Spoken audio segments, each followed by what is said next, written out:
What is Ganon? We know who he is, Ganondorf's primal pig-like power unleashed, but what is he really? I'll tell you what he is. A real headache for Nintendo, that's what he is. There's one scene in The Wind Waker that's always stuck with me. It's the scene where Ganondorf has his little moment of exposition. It's still a one-of-a-kind moment in the series. Not just because he's beating up two kids 1/3 his size, but because hearing him speak of coveting the lush green lands of Hyrule while his own people endured such hardship took me by surprise. It's a rare peak that made me want to learn more. But there's just one problem. Learning more would totally destroy the Zelda series, and that's Nintendo's headache. On one hand, fleshing him out into anything other than just pure evil risks humanizing him to the point of moral relativism. If he's just a guy trying to do right by his own people, then he becomes the hero of his own story, turning the classic Zelda good versus evil dynamic on its head.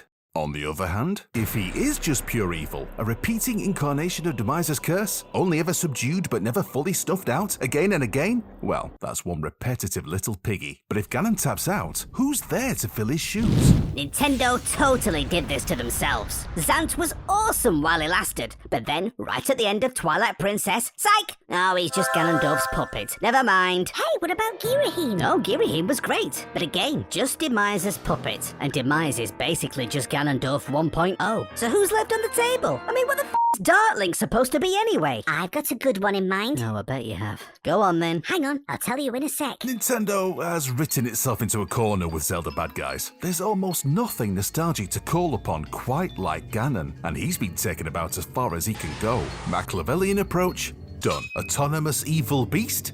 Done. He's even been spread as a corruptive puddle. Gross. So the only way forward is making him deeper and more complex, which would drag us right back towards moral relativism and threatening Zelda's core identity. And round we go.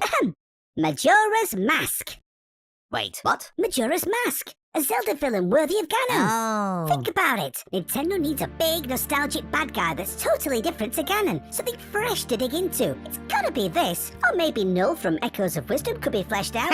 No, we've had our fill of vague Zelda blob bosses, thank you very much. Other bad guys like Bellum, Malladus, or Nightmare, they were okay, but honestly, I wouldn't cry if they never popped up again. Majora's Mask, though, that stuck with me. Not just the mask itself, but all of Termina. Sure, it reused Goron, Zora, and Deku, etc., but I don't think any of us would complain if Nintendo did whatever they wanted with a new reimagined version. The potential for the mask itself is also pretty limitless. It can be worn by anyone. It seems to be able to do anything, even without a host, and its murky history as a hexing mask for a so-called ancient tribe is just gagging for the Zonai treatment. Hang on, this is starting to sound like a redo of Majora's Mask rather than a new game. Yeah, but that's kind of Zelda's thing, isn't it? Every game's like that. No, it isn't. Ocarina of Time wasn't a reimagining of anything. Neither was The Wind Waker. Okay, maybe Twilight Princess was kind of a soft reimagining of Ocarina, but not really. There's nothing like Skyward Sword either, or Link's Awakening. Stop talking bollocks. Sorry. You know what I was getting at, though? Zelda's nostalgia well is pretty dry at this point. It's either been done before, done to death, or not really worth doing again. We'll see Ganon again. Of course we will. And we should, but not for a good while. And when we do, as tempting as it is to turn him into something deeper and more complex, the classic good versus evil dynamic is not a boat we should rock too hard for the sake of a fancy twist. Nintendo could whip up a new bad guy, of course, but they've been a mixed bag in the past, and Nintendo could really do with something worthy of Ganon to reoccur in the series. Not only for that nostalgia twang, but as a fresh approach to an antagonist. I'm craving something different. Something new, or at least something we haven't seen for a long time. And,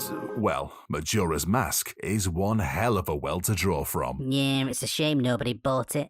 Huh? Majora's Mask? Yeah, it never shifted that many units. The 3D remake didn't do much better either. Certainly not compared to Ocarina of Time. Why bring that up now? Are you kidding me? You bring this up all the time. Brand familiarity, going for the lowest common denominator of consumer and all that crap. Of course Biffle wants to see Majora's Mask make a return. If they brought anything back, he'd squeal like a pig in a headlock. But it's not about him, or us, or even the people watching this video. It's about the blank slate consumer that makes up the majority of the sales. Or so you keep telling me. Oh, glad to know you listen to me sometimes. Look, it all depends how Nintendo brings it back. They wouldn't just call it Majora's Mask 2, would they? They'd introduce this new world properly for a new generation, like they did with Breath of the Wild. Oh, how cool would that be? A huge, seamless version of Clocktown. Link and Zelda could both find themselves trapped in Termina this time. I think Link and Zelda have had enough to deal with.